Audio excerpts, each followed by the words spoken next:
What makes us human? Where do we come from? Ever since Darwin put forward the idea that we evolved from apes, scientists have wondered about those first creatures that left the ape world and crossed into ours. In the last 50 years, fossil finds have filled in some of the many blanks in the story of our evolution. But the bones of our ancestors are few and far between, allowing only glimpses of how we slowly changed over millions of years, from ape to human. Now, in South Africa, in caves dangerously deep underground, 2 new species of hominid, our human ancestors, have been found. There it was, right there. One of the most spectacular early hominins ever discovered lying on the surface of a cave. And not just a few bone fragments. It's everywhere. Here, there are thousands. It's just absolutely incredible, the amount of bone that's coming up. Ah, beautiful. The first thing that came through my mind was Howard Carter's anecdote about opening Tutankhamun's tomb. It was Lord Carnarvon in the back saying, you know, what do you see? And Carter says, things, wonderful things. I'm gonna give this off to John. Yes. We have found a most remarkable creature and a most unexpected one. So we need a new kind of language to talk about this. These bones could finally bring our past into focus. What story will they tell about how we became human? A new light shines at the dawn of humanity. Right now, on this Nova National Geographic special.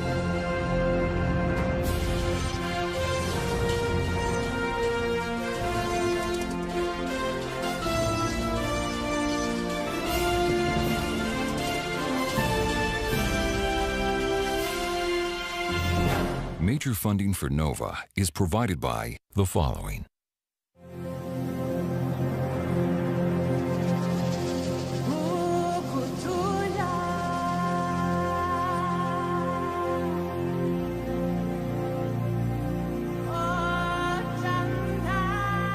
The high plains to the northwest of Johannesburg have been called the cradle of humankind.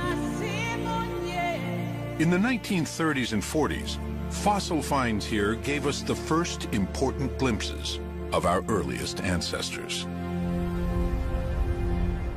Then, for decades, the discoveries seemed to dry up. It looked like the cradle of humankind had little left to offer.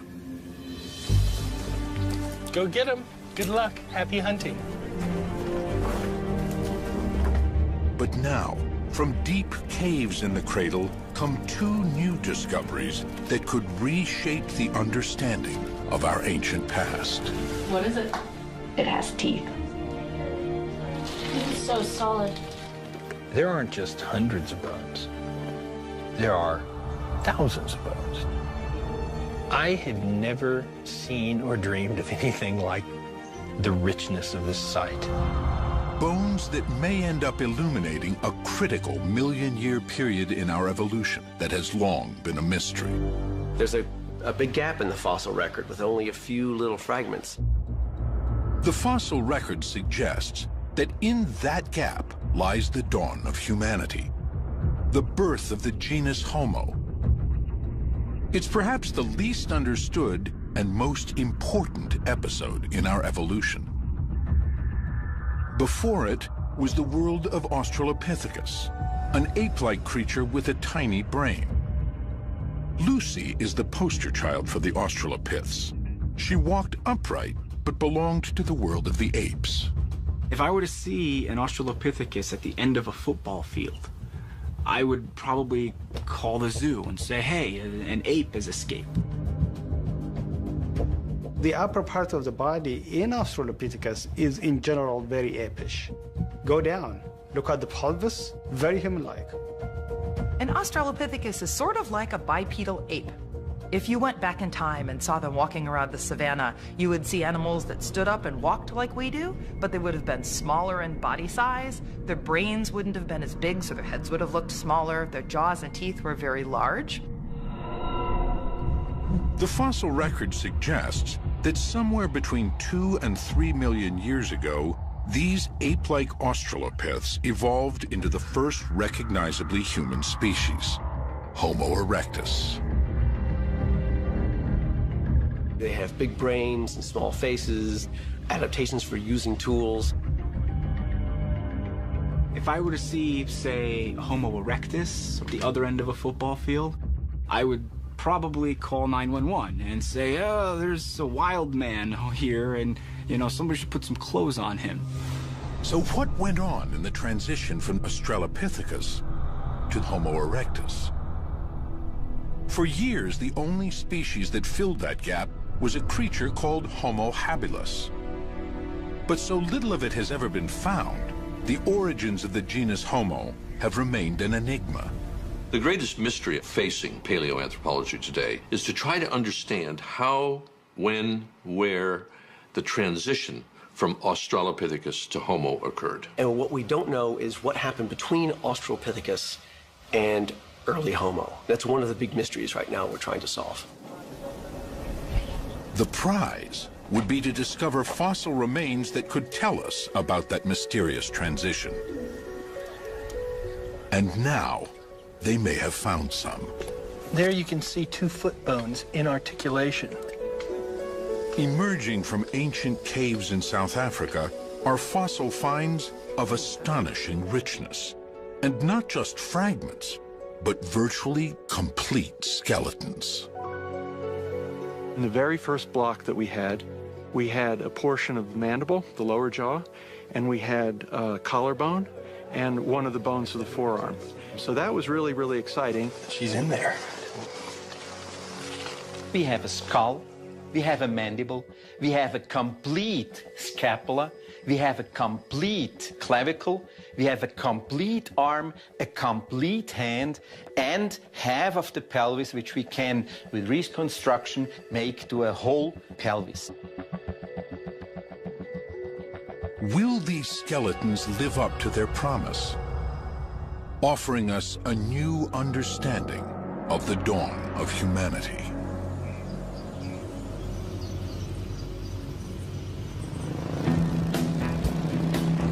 In August 2013, South African Pedro Boshoff was out of work. He had been a soldier, a prospector, an adventurer, and even a part-time student of human origins. Now he wondered if he could earn some money doing what he loves most, fossil hunting. Towards the end of August, I approached Professor Lee Berger asking if there would be the possibility of a position at faculty with him. Pedro Boshoff came into my office and said, you know, I need work, I need to, and I have the same belief as you that there's more out there.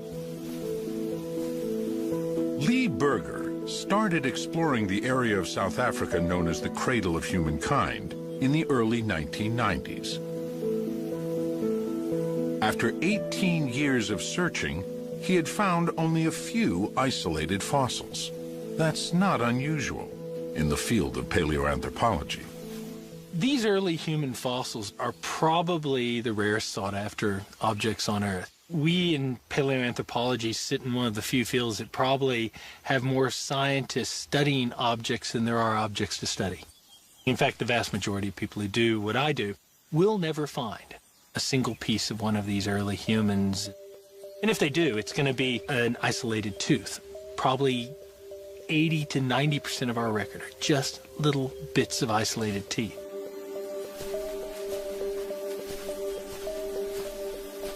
Just to the northwest of Johannesburg, the Cradle of Humankind is riddled with limestone caves.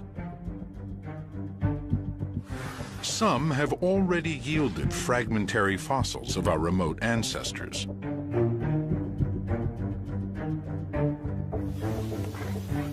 Lee was convinced there were more discoveries to be made. I'd known Pedro for 20 years. And I said, you know, go out there and list your caving buddies, get underground, and see if you can find something. And so I bought Pedro a motorcycle so he could move around out here. Basically, what he wanted me to do is to go through the cradle area, locating and finding fossils. So I sat, as I often do, on a rock, and I contemplated how I'm going to approach this. And then it dawned on me, I'm part of a caving society, having caved in this area for years. And in that, I found Rick and Stephen.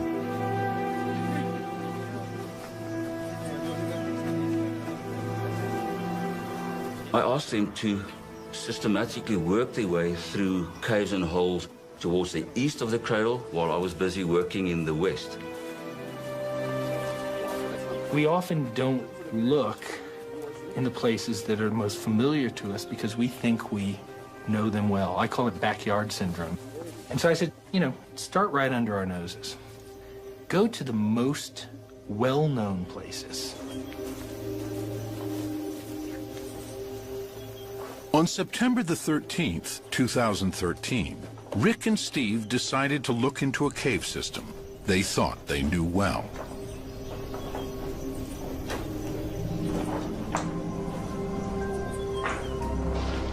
It's called Rising Star.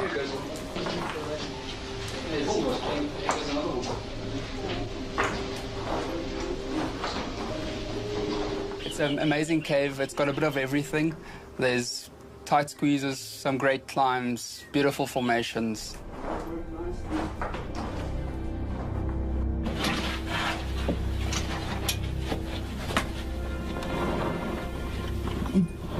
Rick and Steve headed deep underground.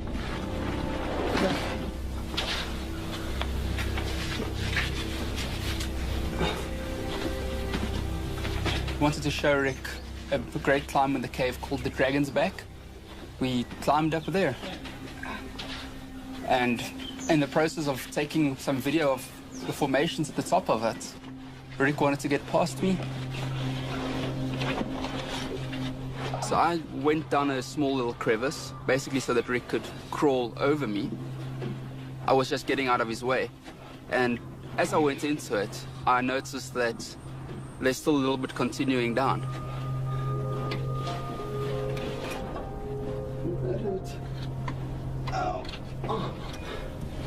Once in the crevice, Steve realized there was nothing below his feet.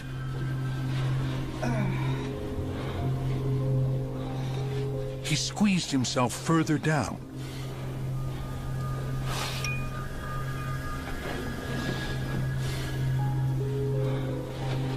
Every time you go down, it just goes a bit further and a bit further and a bit further down.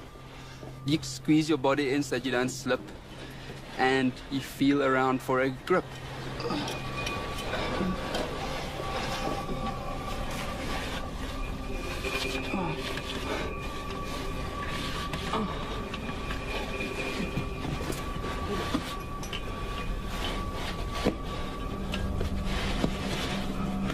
So my legs were dangling down this last little bit, and you don't feel anything below you. And the only way to climb down is actually to lower yourself as far as possible. Just keep on lowering yourselves until you literally, your arms are almost fully stretched out, and then you start to feel a couple of rocks that you can actually put your feet on.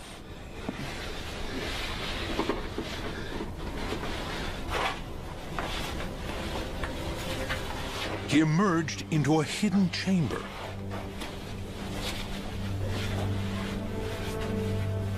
He called for Rick to come down and join him.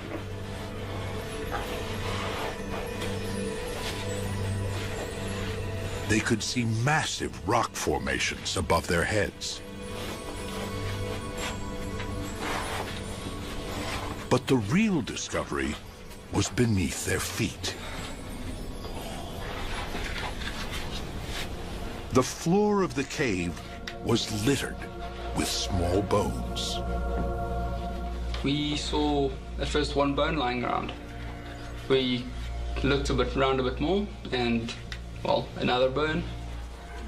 We actually spotted teeth in the rocks and realized we actually had found something. Followed by a skull in the ground. And finally, one of the most interesting ones is the mandible, with 4 teeth in it. Rick and Steve had no idea what type of bones they were looking at, but they seemed intriguing. They took pictures and decided to show them to Pedro. And I will never forget when he came to me with the photos, put it on the computer, and the first thing I noticed was the jaw with the teeth. And I realized this is definitely a hominin. So needless to say, I called Professor Berger. He didn't answer his phone, and we decided we're going to drive to his house, because now we're all excited, bubbling, of course. Arriving at his home, I rang the bell, and when he answered, my words to him was, "Lee, you really want to talk to us?" Pedro says, "You're really gonna want to let me in." And, 9:30 at night and dark, but I could hear that emotion in his voice. And they flipped open a computer, and I saw something I don't think I ever dreamed I would see on a computer screen. A lot of swearing at first. Apparently that's his reaction when he sees fossils. But yeah, no, he immediately identified it as a hominid. And that was a mandible of what was clearly an early hominin. The teeth just perfect. The next picture had a skull in it of a hominin. I could see it in outline. There were bones everywhere. They'd take every one of them I could see in the image were hominin. I was a bit in shock because it all went like a car crash for me. It really did, black and white, and I have only visual, not audio.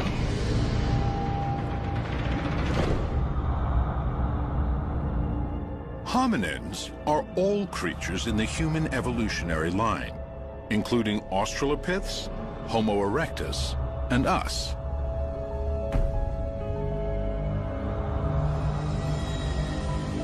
When his shock faded, Lee immediately turned his mind to the question of what type of hominin this might be.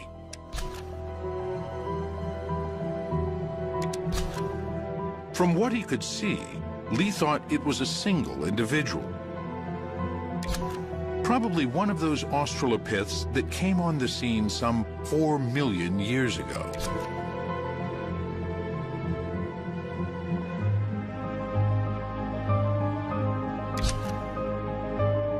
The photos were hard to make out.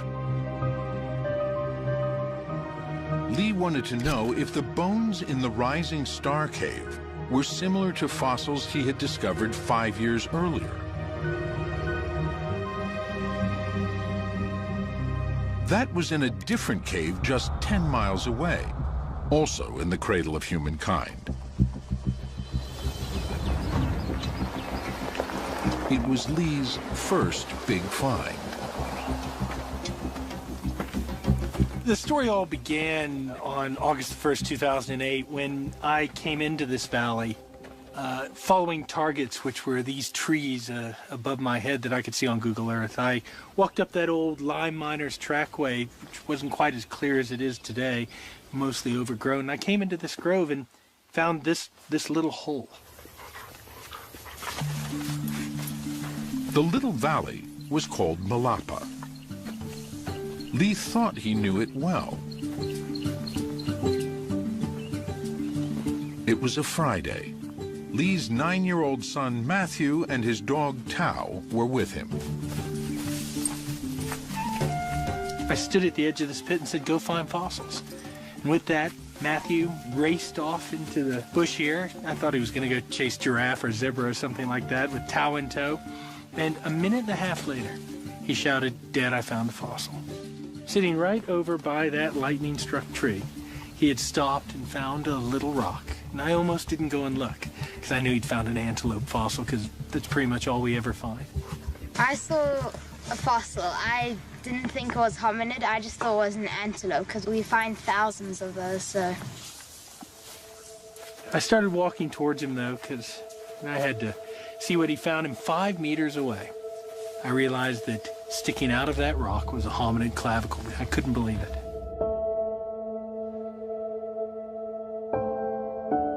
I took the rock in my hand and I was turning it, trying to think what else this could be. And as I turned the back of it over, there sticking out of the back was a mandible and a canine. And that's when I realized that an extraordinary thing had taken place. After almost 20 years of searching in the cradle of humankind, Lee finally had a major discovery. He had his son to thank, but also a crew of Welsh miners who had come through the valley 100 years ago. And they'd come through this area looking for limestone to build Johannesburg. And they would blast these caves apart looking for that rich, white, pure limestone, and they'd burn it and make cement out of it. In the 1880s, Johannesburg was a gold rush town, little more than a collection of shacks. But it sat on some of the richest gold seams ever discovered. As the gold kept coming, so did the gold prospectors. The town grew, and construction crews were desperate for limestone, essential for cement and gold processing.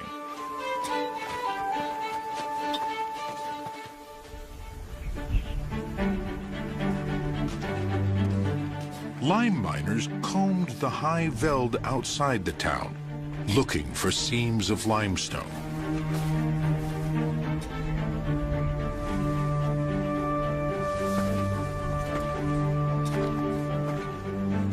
Although they likely didn't know it, these seams concealed remnants of ancient cave systems and were full of fossils.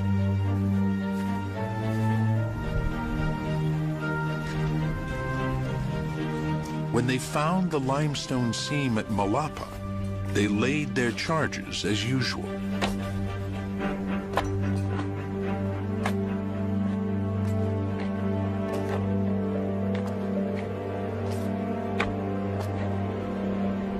They came in here and put in 3, at the most 4 blasts.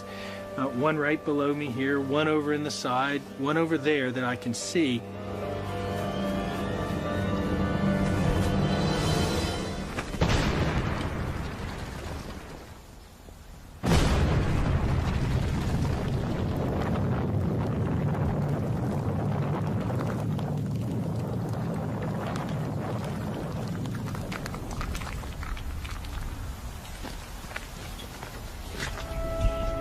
Then, for some reason, the miners never collected the blocks of lime and left the blast hole largely untouched. I'm not sure why they did that, but what they did do in that process was expose just the edge of these remarkable skeletons. They damaged it just enough so we could find this site and could make these fossil discoveries, but not too much so that they destroyed the evidence. It really is a miracle. It was in one of the rocks scattered by the blast that Matthew found the collarbone of a child. But that was just the beginning. The hole where the miners planted the dynamite would soon yield so much more. It was only once I had the permit, we came back on September 4th, a whole bunch of us, that we spent all morning looking here, and we found nothing. We were even thinking of leaving because we thought there wasn't anything here. That I stood over on the other side of this pit, looking down into that pit, and I saw something sticking out of the rock right down here. And what I saw stunned me. And I climbed down the pit and looked right over here, and there, sticking out of the wall, was the proximal humerus of a hominid. I couldn't believe it. I did my PhD on those. I climbed closer, and as I got closer, I realized there was a scapula, the shoulder blade in place. And I came even closer and put my hand on the wall, right here. And 2 hominid teeth fell into my hand. Then I said something. And that started the second part of this remarkable story. Everyone piled down in here at my feet was a proximal femur in a block here that clearly belonged to the child.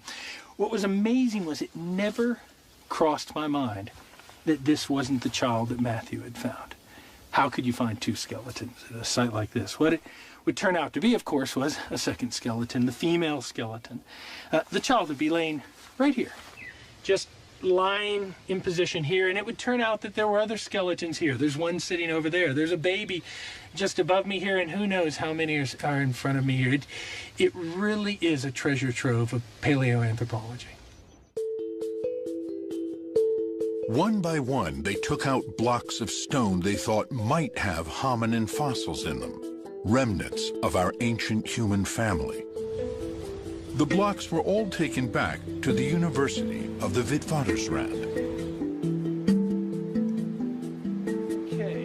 At the medical school, Lee's wife, Jackie, a radiologist, ran the blocks through a CT scanner, allowing the scientists to peer inside. Higher.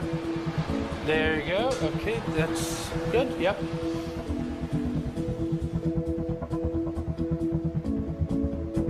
What one of those blocks revealed was stunning. A slice came through, and you could see an entire skull. I was dumbfounded. I could not, in my wildest dreams, believe an entire skull could be sitting in this little rock. Then began the painstaking job of freeing the skull from the rock that had encased it for possibly millions of years. It took me 3 months to get it out. I was the first one that saw this, and you can't describe it to anybody. It's beautiful. I mean, it's been in the ground for 1.9 million years, and you're the first person to see that. I thought, well, you're beautiful. I basically brought this boy back to life. Finally, the skull was free.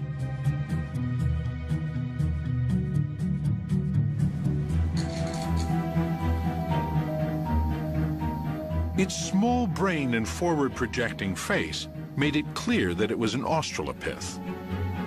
But details of the teeth and other parts of the skeleton made it unlike any found before. Many types of Australopithecus once walked the Earth between about 2 and 4 million years ago. Lucy is known as Afarensis. There's also Australopithecus africanus. This appeared to be an entirely new species. Lee called it Australopithecus sediba, after the waterhole near which it was found. In the local language Sutu, sediba means wellspring. The team was able to radioactively date the limestone layers in the cave with great precision. The layer containing the sediba skeletons was 1.97 million years old. That makes these creatures among the last of their kind, living right at the end of the fossil gap between Australopiths and Homo erectus. Here at last was a creature that could tell us something about that transition. And the bones were not just fragments. Here were two remarkably complete skeletons, a female and a child. Still encased in the rock at Malapa are fragments of at least 3 more, waiting to be excavated. This made sediba the most complete evidence ever found for what was going on at the dawn of humanity. The Australopithecus sediba fossils are some of the most spectacular skeletons known for early hominids. They're absolutely amazing. We don't get two bones associated with one another very often. much less several bones, much less partial skeletons. So that makes these fossils really special. Sediba was exciting from the get-go. Right away, we knew that we had parts of the skeleton and we had parts of the cranium, which helps us figure out who this animal is. So that was really, really exciting. And initially, these upper limb bones looked very primitive. So we knew that we were dealing with something that looked like it would be a good climber, kind of an ape-like creature.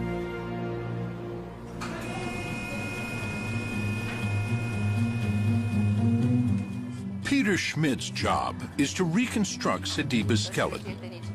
Unlike past fossil finds, here, the skeletons are so complete, there doesn't have to be much guesswork. By scanning and mirror imaging, Peter can fill in any missing bones with great accuracy. From the CT, we got a few thousand slices now. And Aurora has to put everything together to form a 3D model. And then we have to cut the model because the pelvis we already cast it. So we only need the rib cage. But the right rib cage we have already, but we need now the mirror image of that. And the computer helps us to do the mirror image in a second. Layer by layer, a 3D printer then slowly prints the rib cage in fine plaster.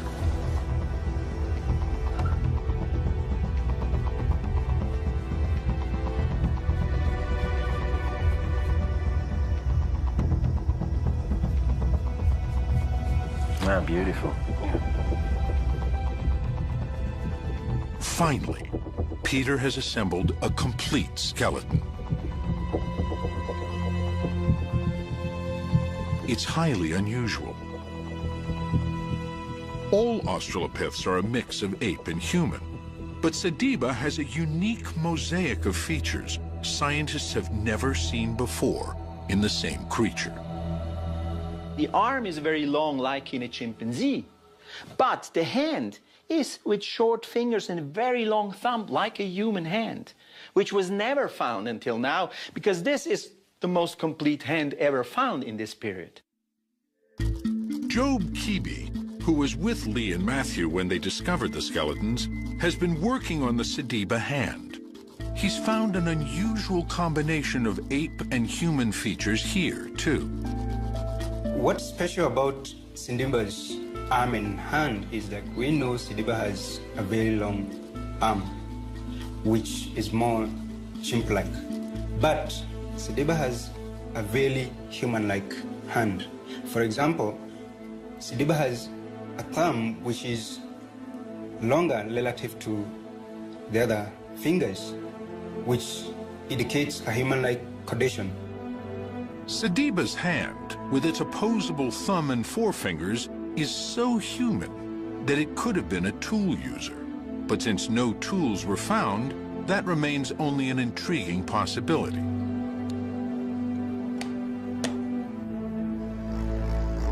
From the reconstructed skeleton, paleoartist Victor Dieck can start to create a lifelike digital painting. By virtually applying tissue thickness markers carefully calculated from the known facial tissues of living primates, he can build up a realistic impression of Sediba's face. Once that was all done, I have now gone ahead and created a body for it. And if you want to see, we can check all that by going transparent and making sure that the bones and everything line up in the proper spaces. So here we have a concept reconstruction of how Sediba potentially could look like.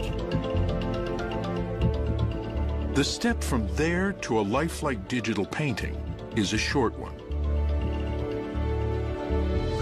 Finally, for the first time in almost 2 million years, the face of Australopithecus sediba looks out on the world once again.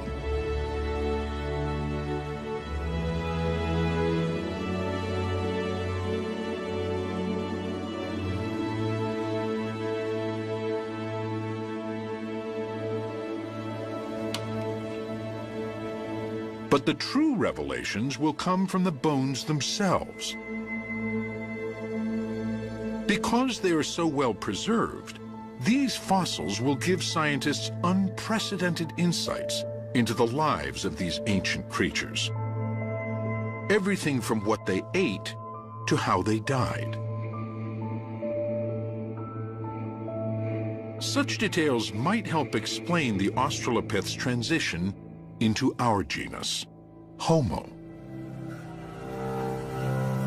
They might also prove or disprove a highly influential theory about the dawn of humanity. A theory inspired by the very first discovery of an Australopith fossil.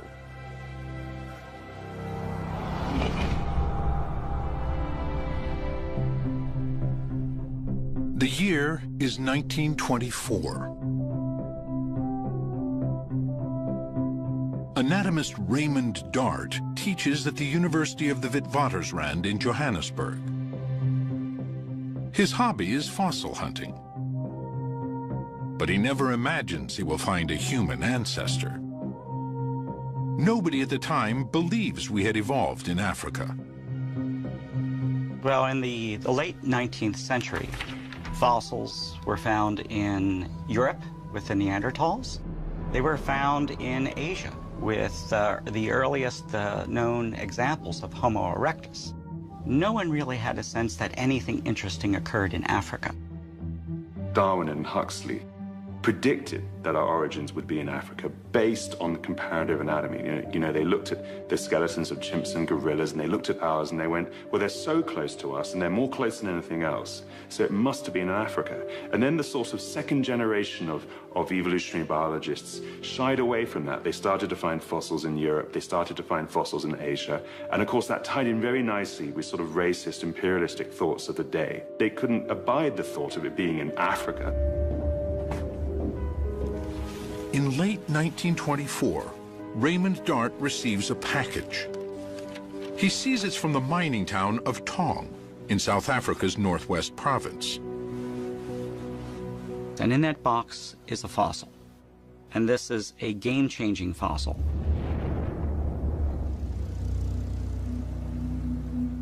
It's been sent to him by miners who noticed what looks like the skull of a small ape encased in the rock. Dart is fascinated.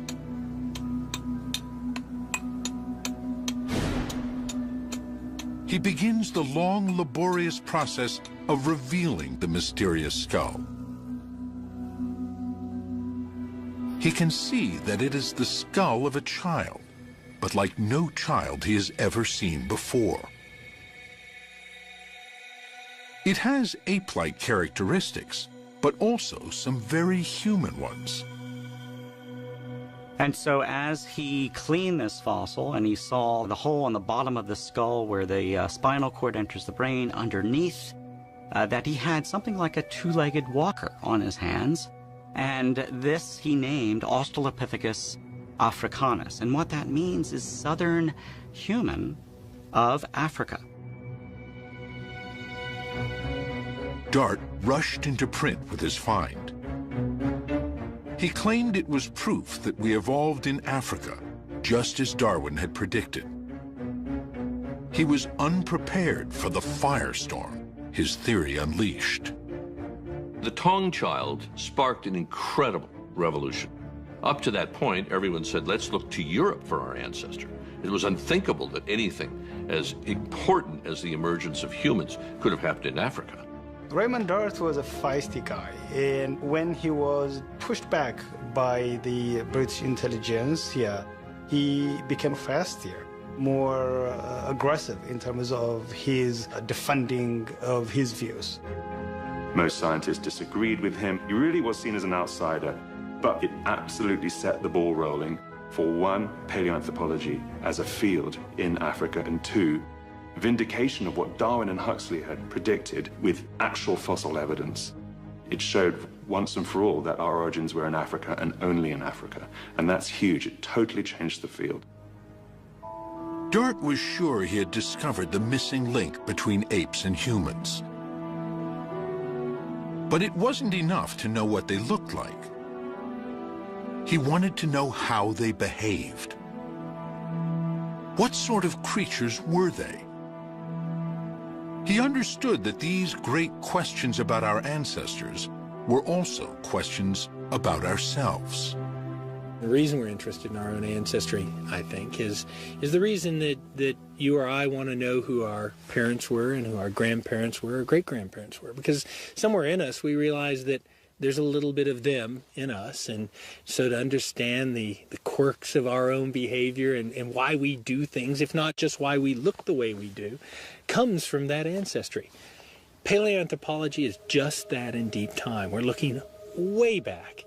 And so we're looking at the things, the sort of little bits and pieces that drive why humanity is like it is today. Raymond Dart was building a theory about how the Australopiths, our ape-like ancestors, became human. His ideas about the dawn of humanity were the touchstone for thinking about our origins for generations. In the 1940s, more examples of Australopithecus began to be found. And a key site not only had fragments of Australopithecus, but also the bones of many other fossil animals. And Dart noted that these bones were broken in a special way. Dart became convinced they were weapons made by our primitive ancestors. Was this the key to what first made us human? Dart had been a young medic in World War I. He had seen firsthand the barbarity humans are capable of. It made sense to him that the origins of humanity were steeped in blood. Raymond Dart's experience in the World War may have colored his interpretation of what these bones and teeth meant. You know, it gave him a view of sort of the dark side of humanity and the violence of humanity. And he came up with this idea that Australopithecus had figured out that bones and teeth were hard and could be used as weapons to kill other animals. This sort of killer ape theory of early humans. Dart believed that the more aggressive and adventurous of our ape-like ancestors abandoned their forest environments and moved into savannas. There, they became hunters and predators.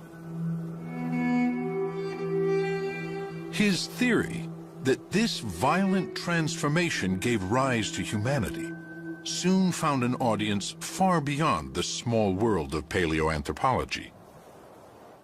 In the 1950s, there was a drama critic and playwright named Robert Ardrey, who became very interested in human origins. And he went to Africa and spoke with Raymond Dart, and Robert Ardrey, being a dramatist, could write like anything, and he wrote this amazing book published in 1961 called African Genesis. African Genesis became a pop science publishing sensation of the early 1960s. Ardrey's ideas, building on those of Raymond Dart, helped frame public debate about the dawn of humanity for the next 20 years.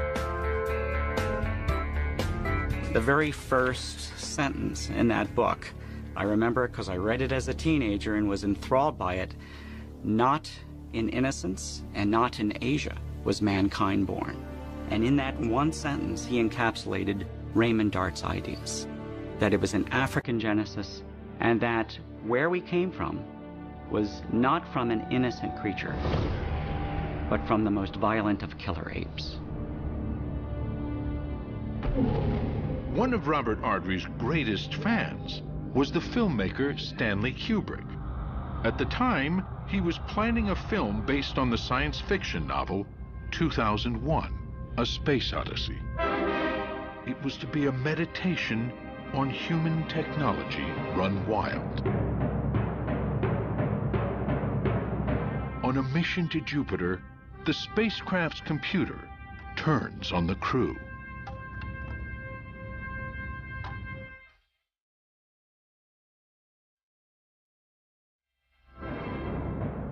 the beginning of the film, our ancestors discover the first technology.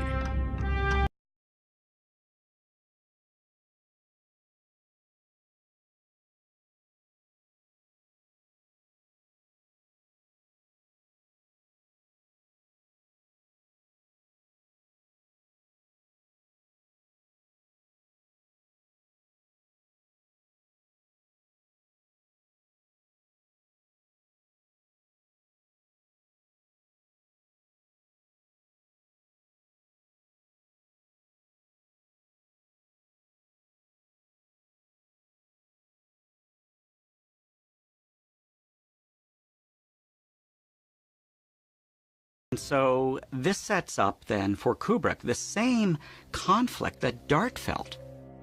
For Dart, that first weapon explained the emergence of human beings, while at the same time it explained the atrocities of the 20th century. Are we killer apes at heart? Is this what we will discover about our ancestors at the dawn of humanity? The discoveries at Malapa may finally provide evidence to support or refute Raymond Dart's theory. The Sediba skeletons are so well preserved, they give the scientists a unique glimpse into their lives. And that's the story we're really after. How did these individuals really live out there in the environment? What did they do on a daily basis? Whether they were so-called killer apes or not can be seen in what they ate. The first direct evidence comes from their teeth.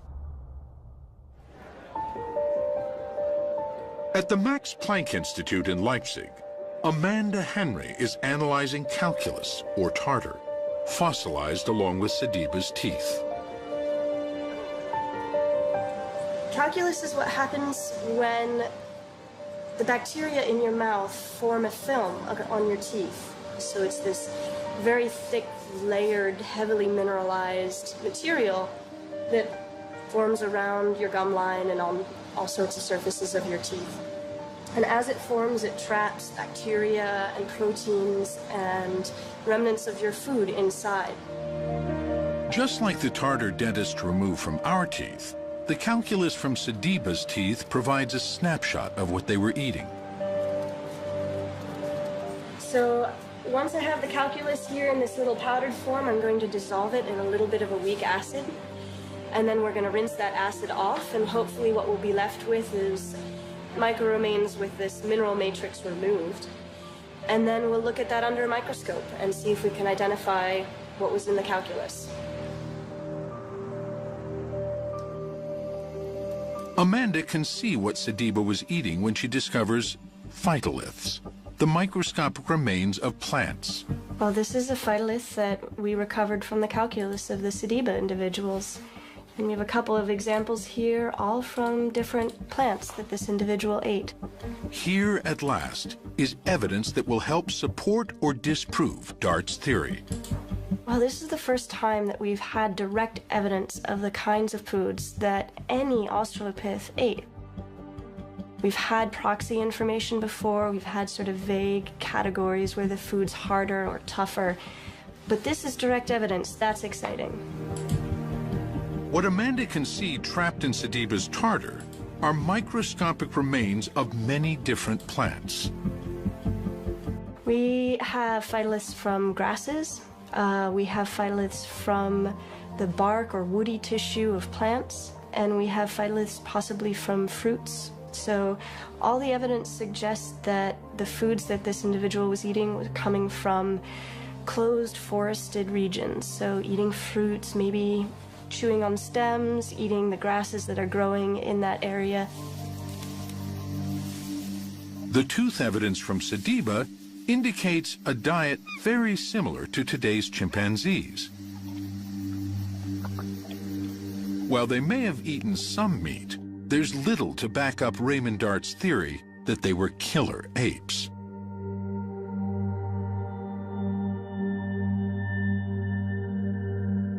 So later scientists came and looked at the evidence and found that there were tooth marks in the skull of an Australopithecus individual. And that was just really compelling evidence that Australopithecus, maybe instead of being the predator, was the prey. So our ancestors, or the early hominins in South Africa, were the victims rather than being the carnivores that Raymond Dart wanted them to be. The caves in which he was finding not only the remains of human ancestors, but the remains of many, many, many other animals, which he thought were being consumed and devoured by our ancestors, were actually all the victims of predators and carnivores who were pulling all of those animals into the cave. It seems Raymond Dart's vision of our ancestors as the first killer apes, so famously portrayed by Stanley Kubrick, was wrong.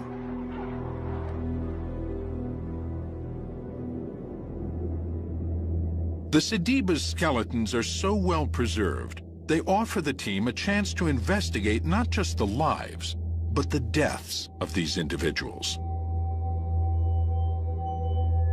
They can analyze the 2-million-year-old death scene almost as if it were a forensic case. I mean, we're looking at the preservation of organic material here. These animals are articulated the way they died. The breakage patterns may often be a result of the moments before or shortly after their death. So far, the team has excavated the skeletons of a female adult and a child. So the female is this one, and the juvenile is all the bones in blue, all of these. But they were found very close to each other. Aurore Val has been creating a virtual reconstruction of the scene at the bottom of the cave. Besides the Sediba skeletons, there are the skeletons of many other animals, too. How did they all get there?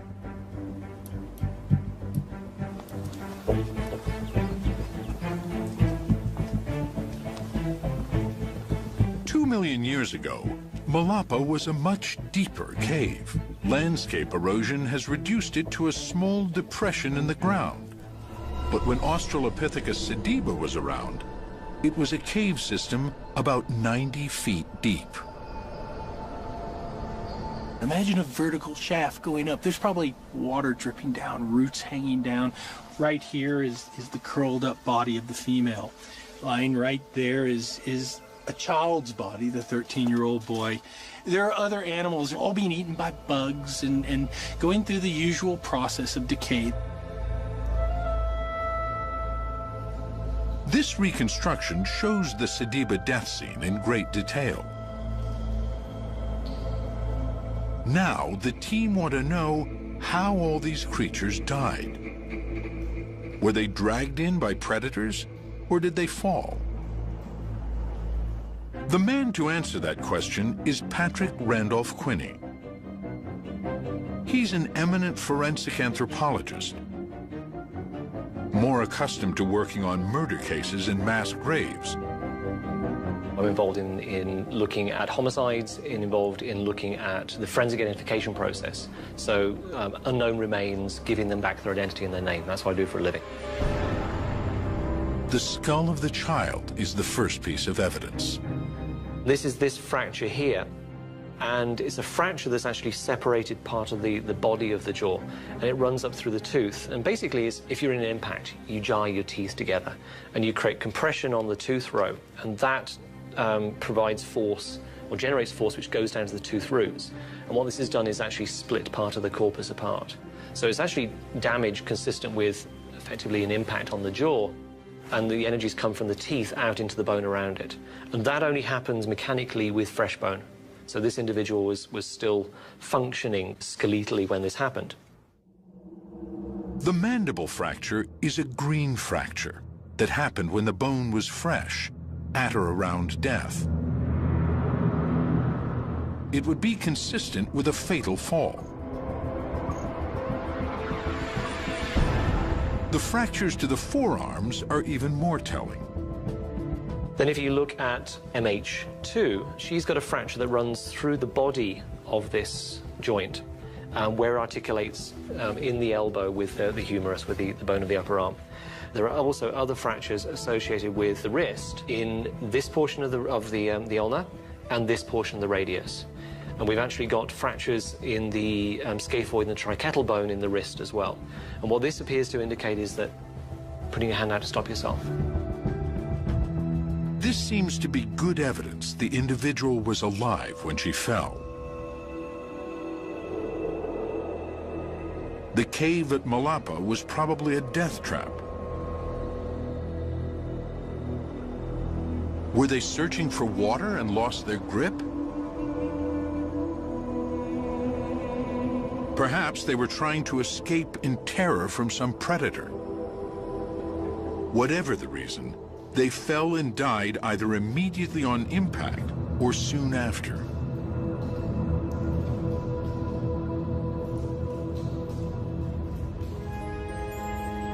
It appears that mud then buried the bodies, and as it hardened, kept them from disintegrating. This is why they were so well preserved. Then began the long, slow process of fossilization, in which all organic material in the bone was replaced by minerals.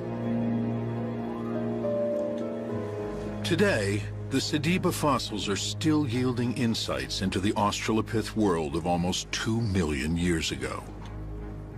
But the most tantalizing question of all is still unanswered. How did these primitive creatures evolve into more advanced human ancestors?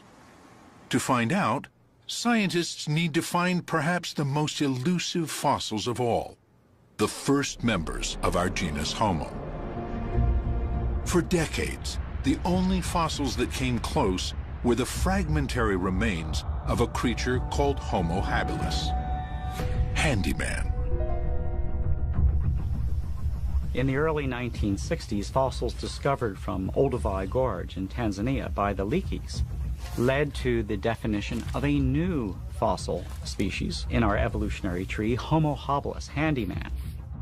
And what was significant about that is that stone tools were connected with what Leakey proposed as the first human, a member of our lineage, the genus Homo. Like most scientists at the time, Louis Leakey thought our evolution was probably a gradual linear process, a single chain of species becoming progressively more human.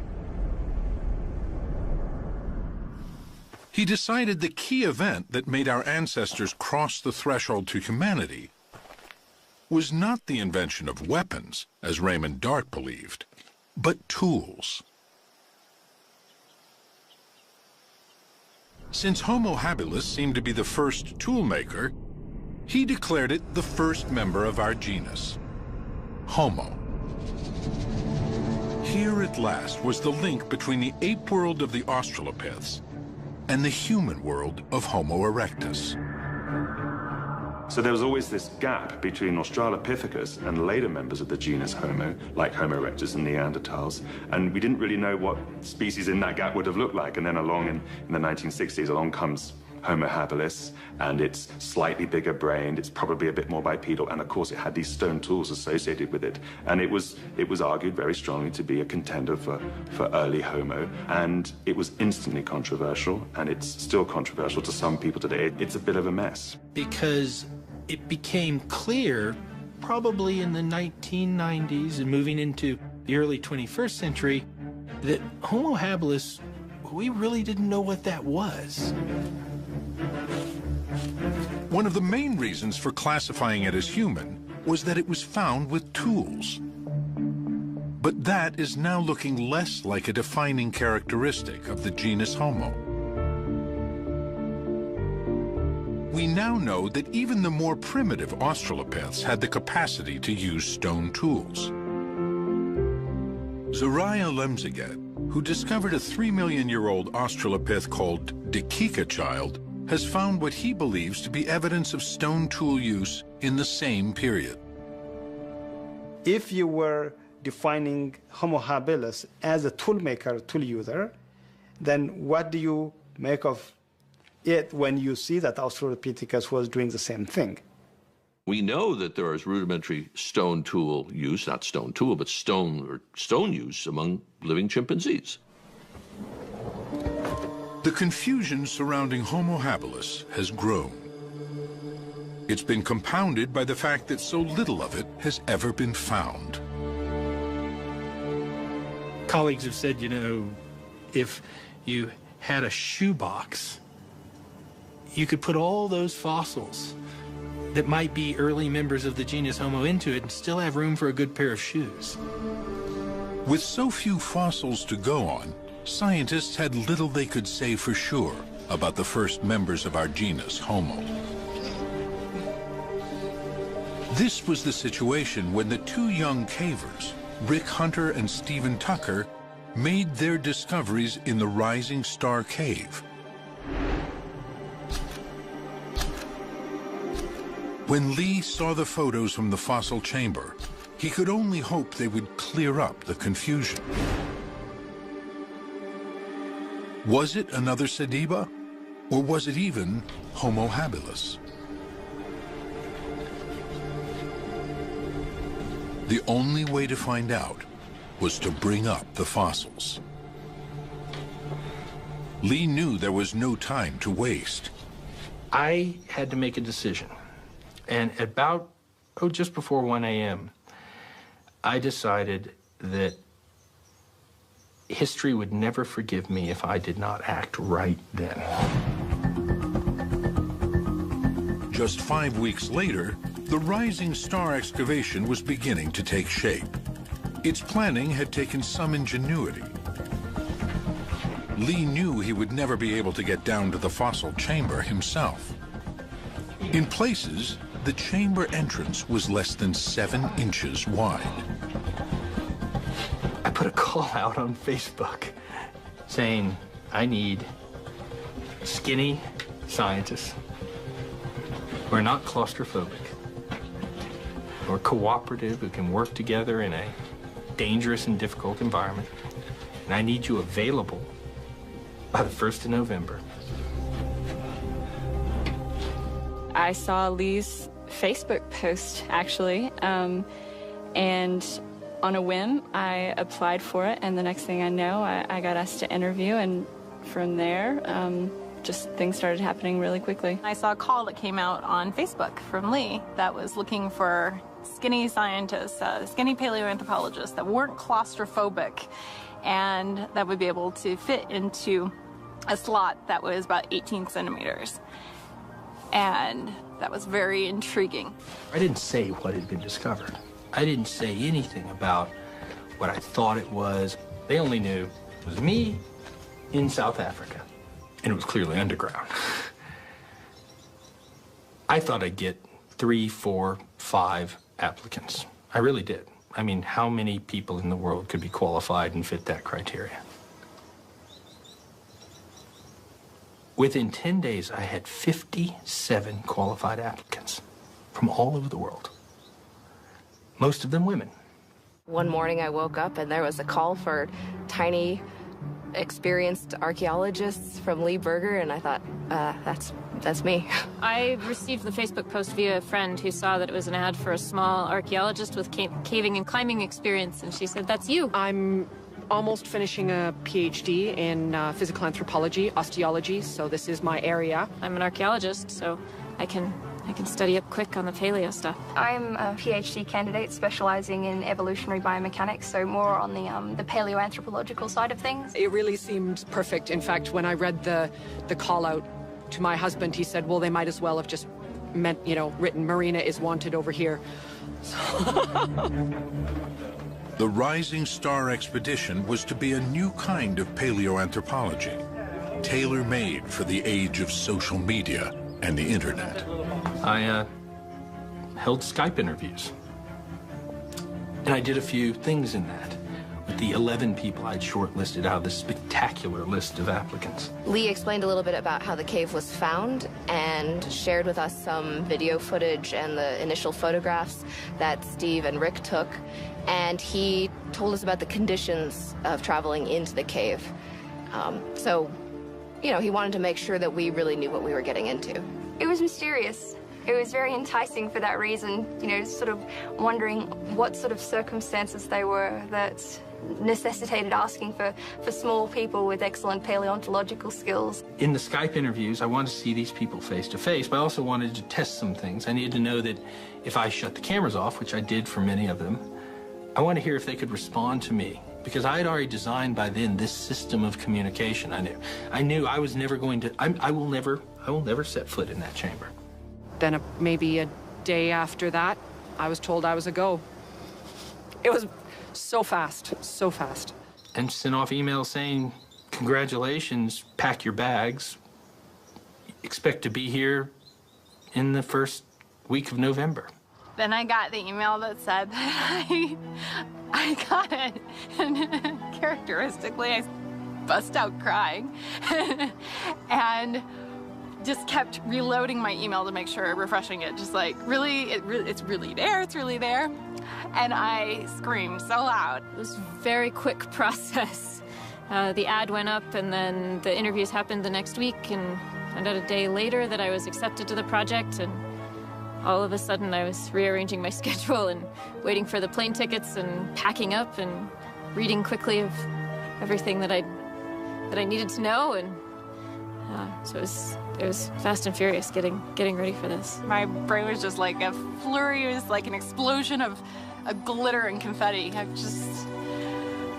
It's everything. It's like every best birthday and Christmas and Hanukkah and Kwanzaa, and it's everything all at once. I figured if he thought I could do it, if Lee thought I could do it, then I could do it.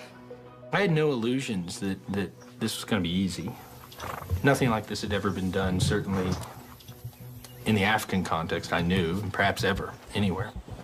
And I knew I had to have everything from medical support to safety support to the design of the infrastructure underground and above ground and all the things that go on with a scientific expedition.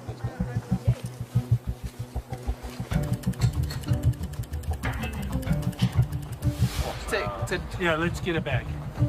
As the camp was set up, Pedro, Rick, and Steve readied the cave for the excavators. Preferably a caving bag. Green, yes. Safety lines, lights, cables, and cameras were installed. The possibility for accidents was ever present. Lee rehearsed safety procedures over and over again. Critical issue is no one panic. Yes, we see him. A command post was set up, from which he could watch virtually every part of the cave. I really began to get a feel for what I was putting these young women into as the cavers who were laying over 2 kilometers of cable. And I think they were terrified, and I was terrified. They were still untested. We took them through the caves, testing their capabilities in this system. And so we reached the 10th, which was my intended day of going in, and we tested systems. Everything worked. It was a little sloppy, but it worked. We tested safety. It all worked. And by the early afternoon, we were ready. You'd be surprised. I'm actually a person, a gentle soul. Is it weeping in the corner like a golem? Yeah. Marina, Becca, and Hannah have been chosen to go down first. Still, nobody knows exactly what they will find. I've seen a skull. I've seen the other pieces. I am pretty sure that we have got quite a lot of a skeleton of at least one hominid. That, of course, waits to be seen, and it's going to happen pretty fast now over the next several hours. Okay.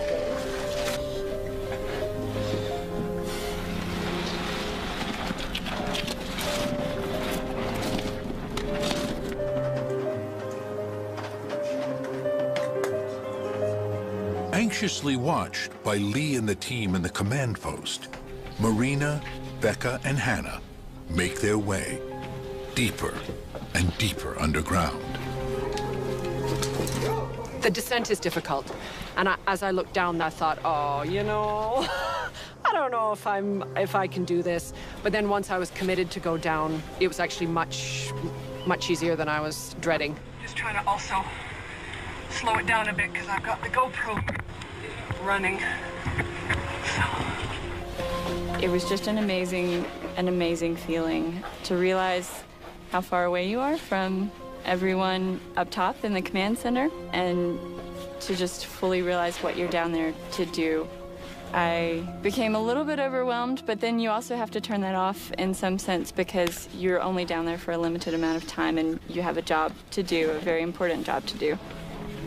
Going down the chute for the first time was, honestly, it wasn't as bad as I thought it was going to be.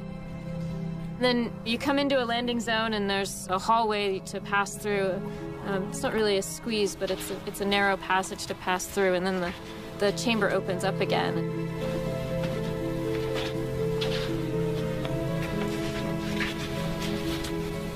This is the entrance to the cave here. So you start by descending down, you know, a fairly narrow shaft and some tunnels. You get down into an area here. This is what we call the Superman crawl, which is a very narrow crawl. You have to crawl on your stomach for about 3 meters. Then you enter into another chamber. This is what we call the Dragon's Back. So that's the ridge climb with the sort of 4 or 5 meter drop on either side. You get up to the top of Dragon's Back and you end up at the top of the chute, which is another sort of tunnel access that then you start the 12-meter descent into the chamber. And so that's this area here. Once you drop into the chamber, you're actually just in a landing zone. It's another sort of antechamber. You then go through another passageway into the main chamber, which we call UW-101, or the fossil chamber. Marina is the first to enter the chamber. There was a little bit of trepidation, I have to confess, and a lot of excitement to be the first of the advanced scientists to go into the cave. The first thing that came through my mind when I went through the final slot into the actual final chamber was Howard Carter's anecdote about opening Tutankhamun's tomb. I think it was Lord Carnarvon in the back saying, you know, what do you see? And Carter says, things, wonderful things. And it was that feeling. God, this place is beautiful.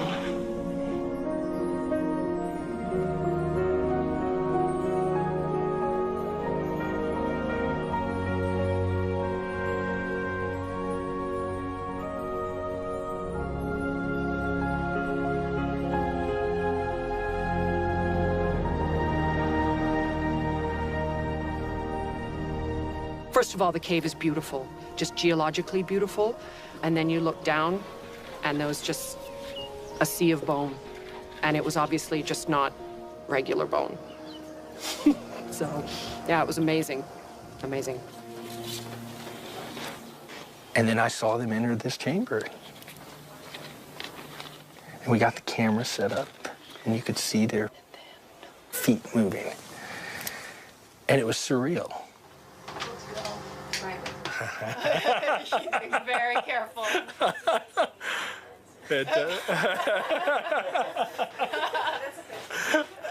Fantastic. There we go. Skull is being flagged. You can see the skull here. She's now flagging the mandible. And then the process started. The process of doing science began. So we'll put pin number 1 right beside the mandible, and that's where we'll concentrate. Okay. Okay, das ist super. Okay, thanks. Bye. Yeah, that's perfect right there. Okay, gonna start scanning. Okay, scan.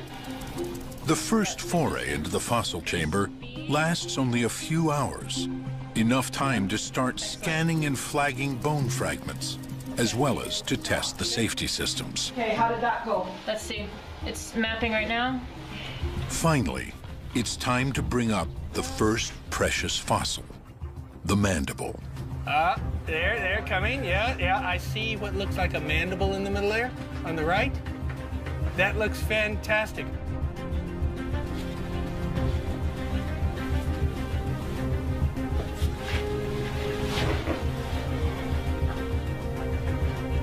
It's Becca who will take care of it on the ascent.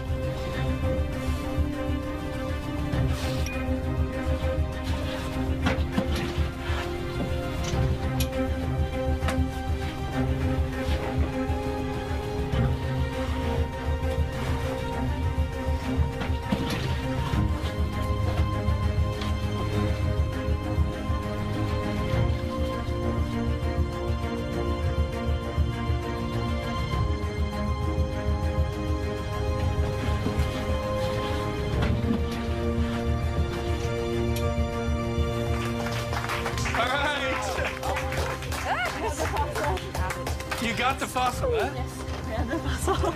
Well done. Here we go. Now we have everyone else. Everyone's out. Rick's out safe. They're all out. They went out. They're coming. Well done. And so first their safety and that they were out was just this enormous emotive relief. And then the sense that they'd actually got this thing. So now I was going to see for the first time what all of this was about. When they opened that little box and we unwrapped this thing that they collected, every great idea we had went out the window. Gone. You know, suddenly we didn't know what we had. When he had first seen the jawbone in Rick and Steve's photos, Lee had decided it probably belonged to an Australopith.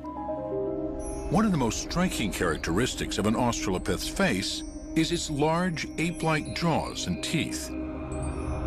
As the Australopiths transitioned into the genus Homo, their faces shrunk. Jaws and teeth became smaller. When he finally had the jawbone in his hands, Lee saw it was too small to be an Australopith. It seemed quite human. Could it be a new specimen of Homo habilis? Or could it be a new transitional species between Australopiths and early Homo? These are the questions on anatomist Peter Schmidt's mind as he studies the mandible from Rising Star. You have this molar teeth and a very strange use of the frontal part here. And luckily we got another piece. So with these two pieces we have a hemimandible which is complete, and then we can put on the mirror image and we have sort of outline. Peter can then compare it to the mandible of Homo habilis. I will take this away, and you see this is the tooth row of Homo habilis. You see also that these are massive teeth, but the tooth row is straight and we have a very strong shelf here. The mandible from Rising Star is clearly more curved. It's not Homo habilis, and it's not Australopith. They don't know what it is. This is pure confusion. We don't know what to make of it. We realize all of our preconceived notions have to be tossed aside. We can't go into this thinking it's going to belong in this group or belong in that group. We just have to start from literally scratch.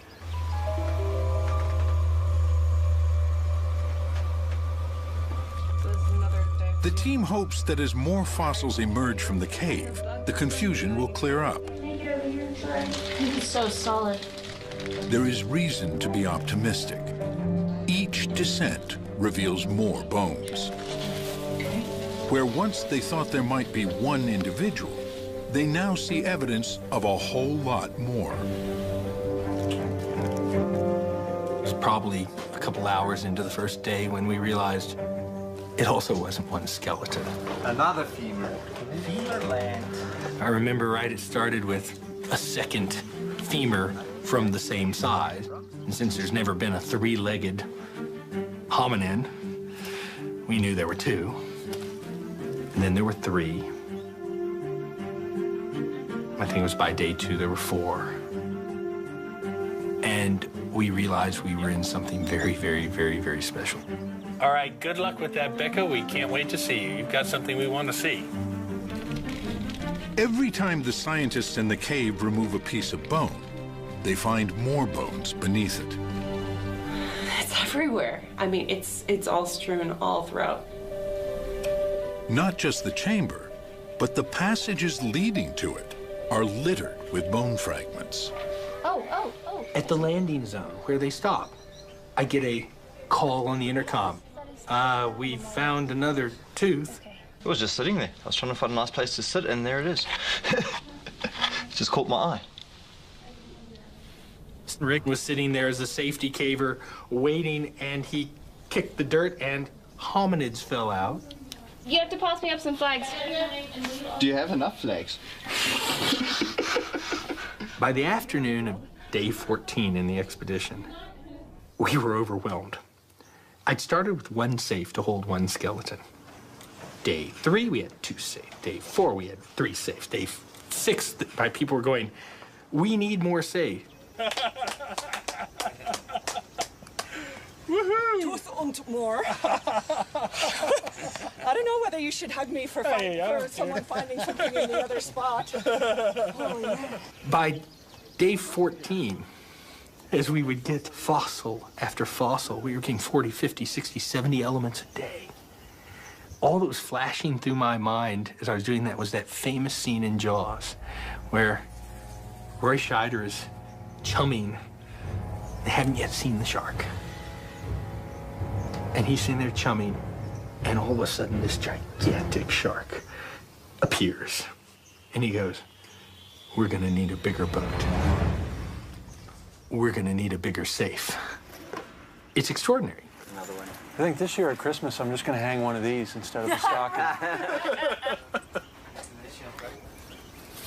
As the fossils accumulate in ever greater numbers, a picture of the creature of the Rising Star Cave begins to emerge. This is part of a juvenile pelvis. Yeah, that's the issue. Yeah.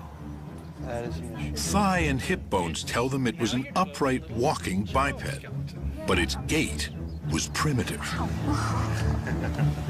From what they can see of the exposed skull, it is small, not much bigger than a chimp's. I have to tell them to leave that alone.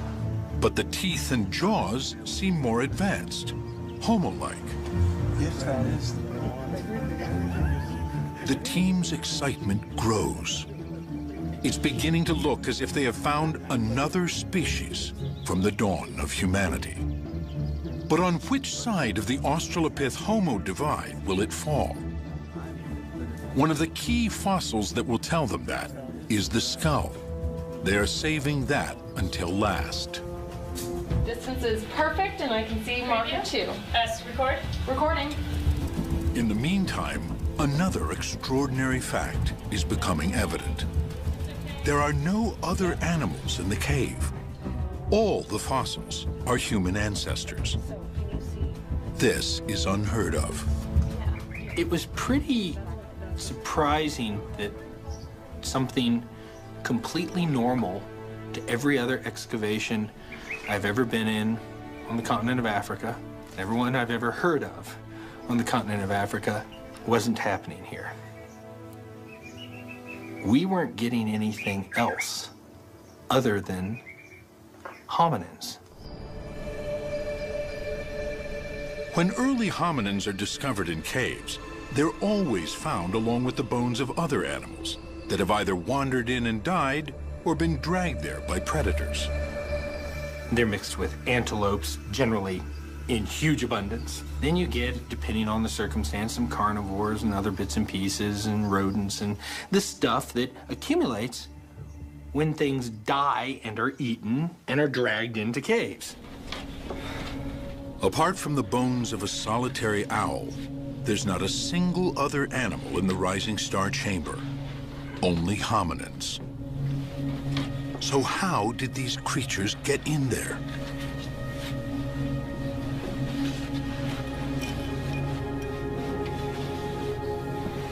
The chamber is very inaccessible, deep in the dark zone of the cave, with no entrance other than the long, narrow chute.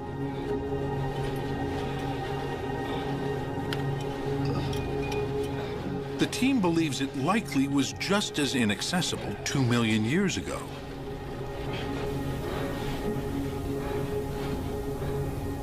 It's starting to look as if the bodies might have been intentionally placed there. Could this possibly be some sort of burial? There has never been evidence of anything like this linked to such a primitive-looking ancestor.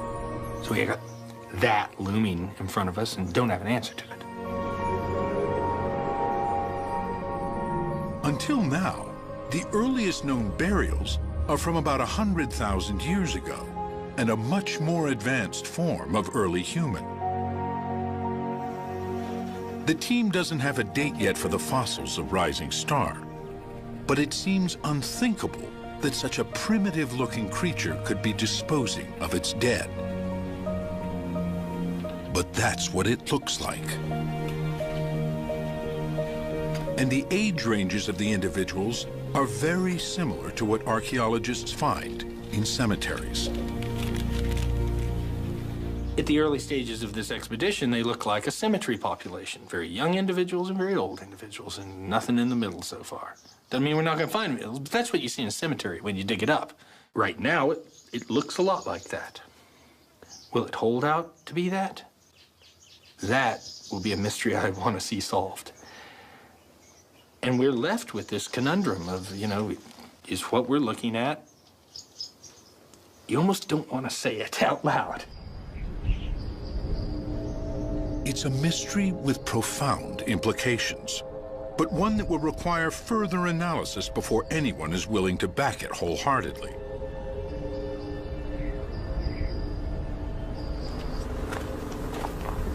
The excavation is now approaching its third and final week.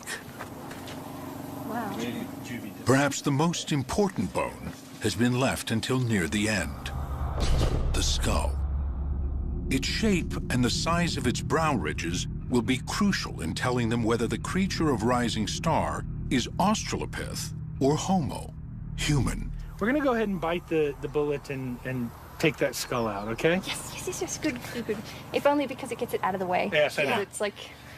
Not because you want it out or see it, right? A couple of reasons we want to get it out. One, the skull can tell you a lot. It can tell you cranial capacity. You start getting an idea of the shape of the skull. Is it Australopith-like and pinched in the front, or is it rounded, more like a human, or is it something in between? Does it have a sagittal crest neck? We want to see that skull. I have no way. And also, the skull was probably the most complex initial extraction. It's fragile. It's a thin piece of bone. It could break apart. We needed to know whether we could get something like that out. And we needed to get it out, see what was underneath it. Whether this was a skeleton or whether there were lots of individuals associated with each other. So there was all this tension.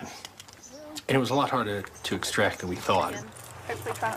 Oh, I'm sure you'll find plenty. All right.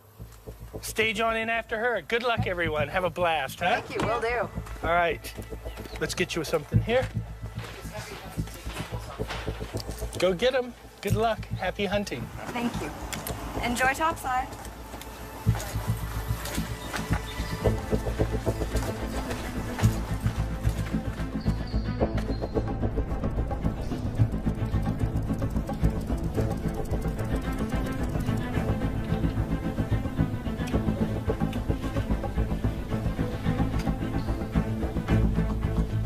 The skull is extremely fragile.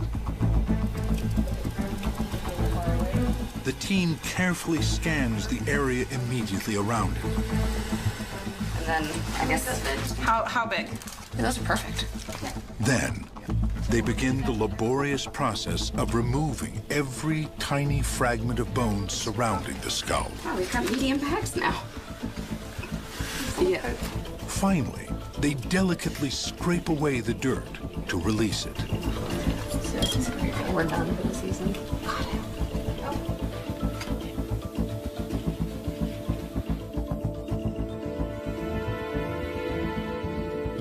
Everyone was feeling all these points of tension around the science of the skull when we knew it was imminent coming out. We only had 2 people down at the bottom.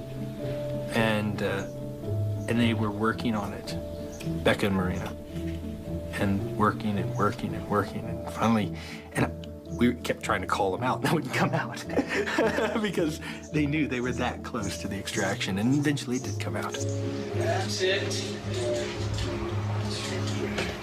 That's it. It's so fragile. With everyone holding their breath, praying that it doesn't break, the skull fragment is finally lifted and delicately placed in a box.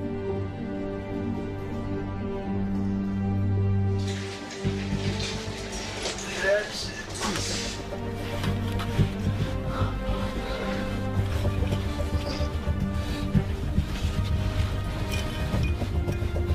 Then it begins its slow ascent, leaving the cave for the first time in possibly millions of years.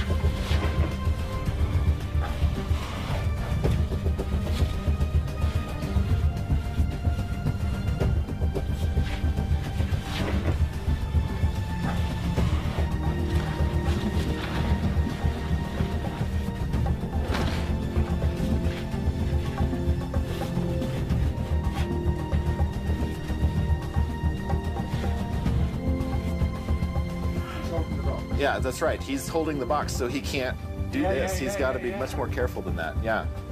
All right, there it is. All right.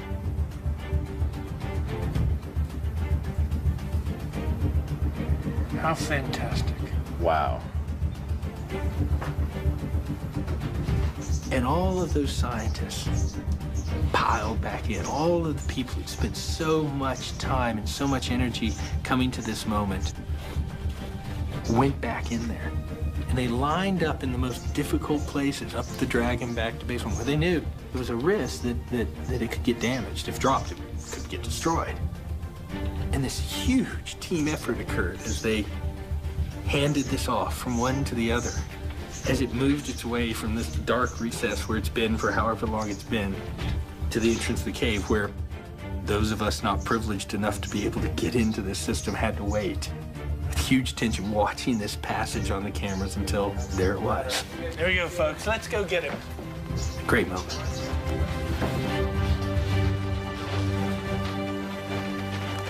It's like a Rocky moment. It's like, woo! There's so much wonder. No one's bored. No one's too academic to hold it in. Everyone is just brimming with childlike excitement. Would you hate me if I took this before I hugged you? Please take it. Oh, well done. I don't even want to hug you without me. I'm going to give this off to John. I'm constantly sitting there and stopping myself and going, oh my God, this is like, it's old. It's probably the first time this fossil has seen the light of day or in millions of years. And so I'm continually sort of having to stop and just think for a moment and sort of revel in it. It's the moment everyone has been waiting for. They hope the skull fragment will be the telltale piece to identify the creature of Rising Star as either an Australopith or a member of our own genus.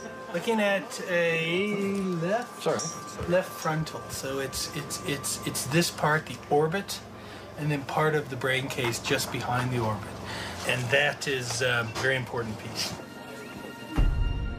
Large orbital ridges with indentations behind them would indicate Australopith. Smaller brow ridges with evidence of a more rounded skull would say Homo. We do have our genus. We do. We have our genus with that. This is indisputably Homo. Yes, The team's verdict is clear. They have a new member of our genus. Here you. Did we done good? You did good. Oh, yeah.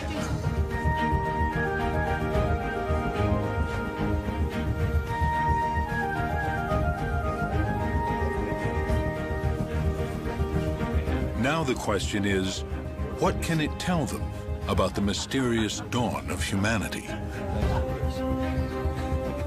We are certain that this is in the genus Homo, our genus, and we are certain it's a new species. And that's where we are right now. The idea that we've discovered a large number of individuals, males and females, young and old, of a new species in the genus Homo.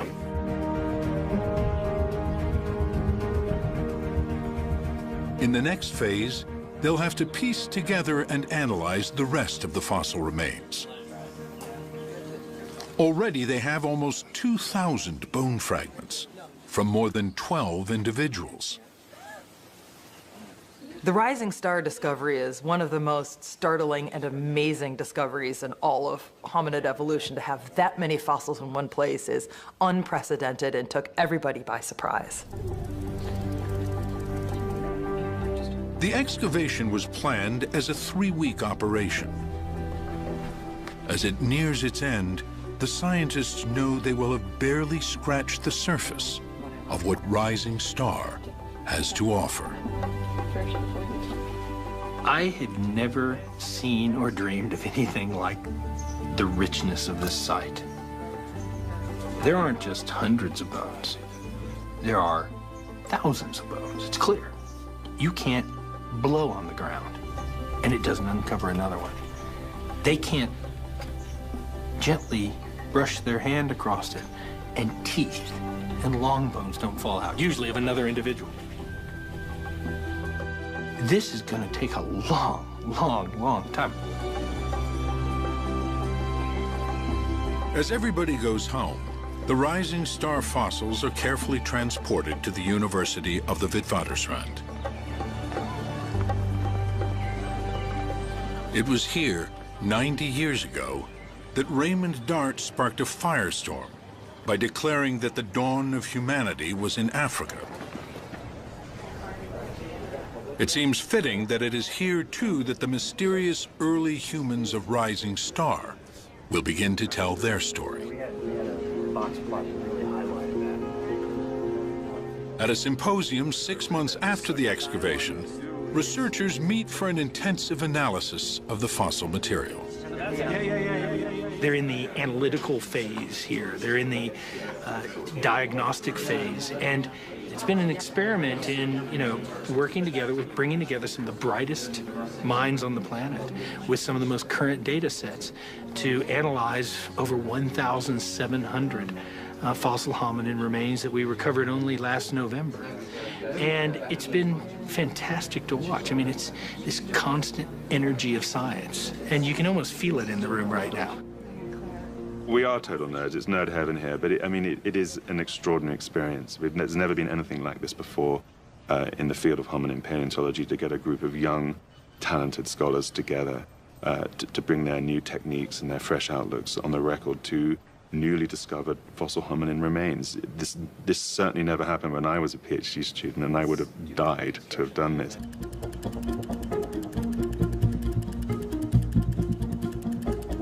As the analysis goes on, the bones from the Rising Star Cave are finally ready to be presented to the world.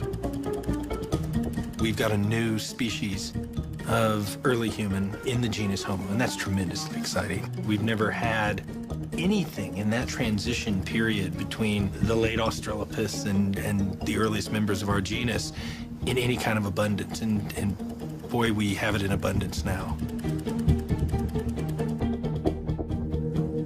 To members of the team, the fossils suggest a creature unlike anything ever found before.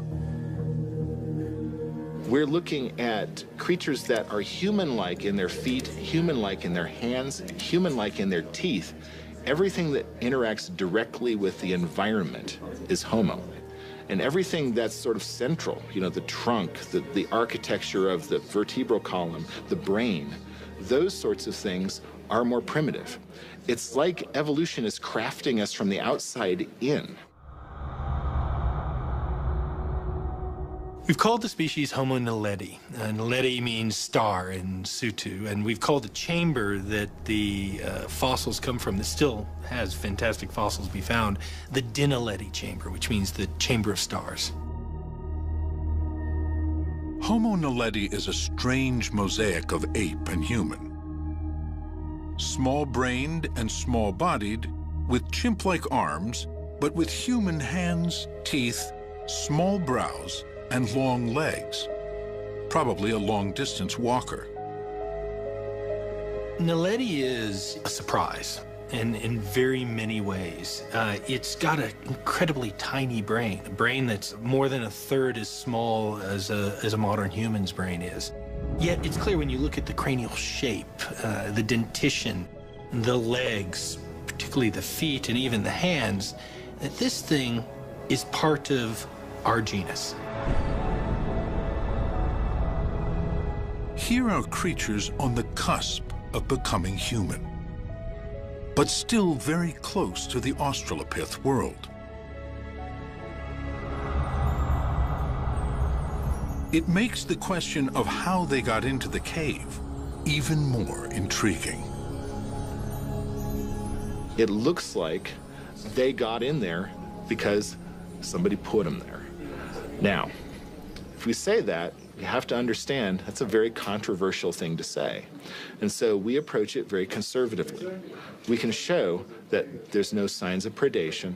We can show that there's no predator that accumulates only hominins in this way. We can show that they didn't all get there at once. We can show that there's not a flow of material into the chamber. And that's where we leave it scientifically. You know, we can say the best hypothesis we can come up with is they were put there. If this is true, its implications are far-reaching. They now know that the rising star hominin had a brain size in the range between 450 and 550 cubic centimeters. That's just slightly larger than a chimp's. So if in fact the rising star hominins are purposefully disposing of their dead, we're talking about some small-brained hominins who are doing this, and that begins to change our thinking about sort of the cognitive attributes and the neural machinery that you need to engage in that kind of behavior. And that becomes really interesting. The accumulation of Homo naledi skeletons in the cave raises the type of big question that Raymond Dart wanted to answer. What type of creatures were our primitive ancestors? If the Naledi skeletons have indeed been intentionally disposed of, some sort of burial, it would indicate already quite advanced social behavior. This fits with new ways of thinking about the transition from ape to human. Many scientists now believe that a key element of that transition was the growth of ever stronger cooperation and social bonds. Psychologist Michael Tomasello has spent a lifetime comparing the social behavior and capacities of chimpanzees and human children. Well, there's social and there's ultra-social, and all mammals are social to some degree. Great apes are especially social in the sense that they form long-term relationships with others and have bonding relationships with others, and they groom, they support each other in fights. So they're very highly social creatures. But a lot of it is organized around competition. So a lot of it is organized around coalitions to fight over food and so forth. And in humans, we, of course, haven't lost our selfish and competitive streak, but we've become so much more cooperative. Not perfectly cooperative, but much more cooperative. The fact that we can sit in an airplane with 300 or 400 individuals of breeding age that we aren't related to and not rip each other apart is a uniquely human character, and it was evolved on this landscape behind me because Africa is a harsh place, and we as early humans had to evolve cooperation in order to survive here. We didn't have big canines and sharp claws. We just had each other. Humans are the most highly social primates ever to walk the earth. We bond and form relationships far more complex than any other primate. So if the rising star chamber is indeed a burial, perhaps this would suggest that here at the dawn of humanity, those more complex social bonds had begun to take shape.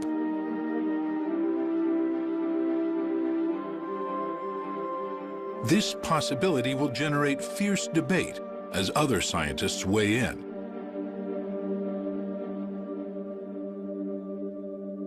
But how do these discoveries change the narrative of human evolution? There's an old refrain in paleoanthropology. You know, people always say, we need more fossils, we need more fossils, we need more fossils. But the fact of the matter is, more fossils just complicate the picture. One compelling question to be answered is, where do these new fossil ancestors fall on our family tree?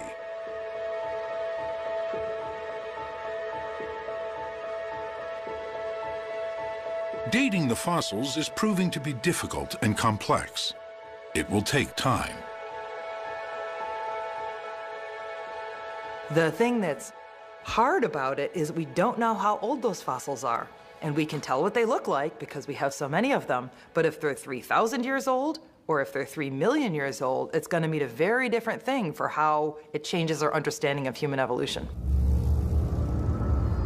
Because we have a date, things are a little clearer with the Malapa finds. At 1.97 million years old, most scientists believe Sediba is too late to be a direct ancestor of ours. Our genus Homo was already established by the time Sediba came along. But even if Sediba is not our direct ancestor, it does show there were many different types of primitive ancestors living together at the same time. Okay, yeah, keep on. The quality of the material that Lee is uncovering is really phenomenal. Sediba shows that we had more than 2 or 3 species in South Africa 1.9 million years ago. It's a very interesting find. It shows that there were diversity. It's a beautiful material, but I don't think that Sediba was ancestral to our genus Homo. Whether or not they are our direct ancestors, the fossils at Malapa and Rising Star point us toward a new way of thinking about human evolution. We have a strong tendency to want to draw simple lines between species and make nice family trees. And we have to understand that that's our need, that's our desire, that's not necessarily the way that nature works. It's very natural to think about human evolution as a sort of family tree in deep time. But evolution is much more complex than that. Evolution is bushy. There are different experiments. Populations try different adaptations. They try different ways of being about the world. Paleoanthropologists talk about the bushiness of human evolution as a metaphor for the many types of early hominins and the difficulty of knowing which one led to us. But even that metaphor may not do justice to the way evolution works. Nature is messy, nature is complicated, nature does not really respect our desire to put fossils into neat bins and to sort of name nice, neat species.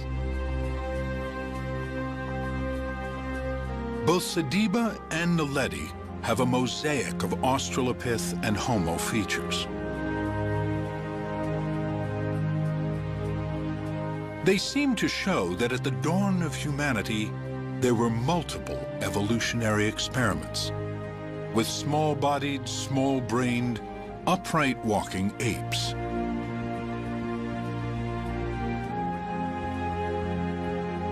Scientists now know some of these varieties of late Australopith and early Homo lived together at the same time. And some of them may have been interbreeding. These aren't fully formed species, and there's a lot of interbreeding between these groups. Some adaptive features are evolving in one group, other adaptive features are evolving in other groups, and by interbreeding, those are coming together. And if that's the case, we may never be able to draw neat lines between any of these groups and later Homo. Perhaps now we need a new metaphor to help us understand our evolution, one that expresses better the dynamic and fluid nature of it. Now, perhaps the best metaphor is a braided stream. And that's brought on by discovery of these mosaic hominids like Naledi, Sediba, and others. They're showing us there's lots of experiments going on. Some of these evolutionary experiments died out. Others came together and interbred. The ebb and flow of genes through these groups was probably so complex that we may have to give up hope of discovering a simple linear evolution. So imagine in your mind a glacier in the top of a valley, and what happens is as it melts, it creates many, many rivulets, and some of them are large and some are small, and they all move off down the valley. And almost inevitably, at the end of that valley is going to be a lake, of which some, maybe the majority, but not all, are contributing to. I think we have to begin looking at these species we're finding as almost individual channels in a braided stream. It's clear they have something to do with the end population, and that's us, the billions of human beings alive today. But it's hard to tell which one's the most responsible for us being here. The new finds on the plains of South Africa are adding a vital new chapter to the story of our origins. The tantalizing gap in the fossil record at the beginning of our genus is being slowly filled in.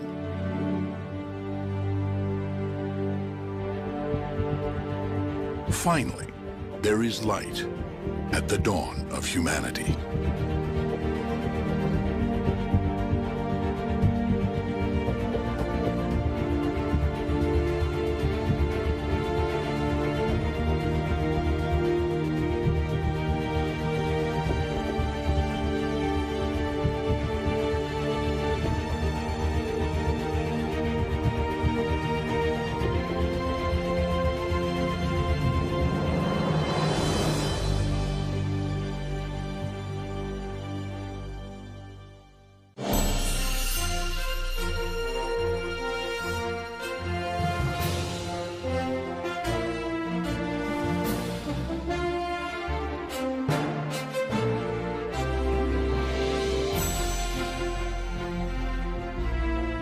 This NOVA program is available on DVD. To order, visit shoppbs.org or call 1-800-PLAY-PBS. NOVA is also available for download on iTunes.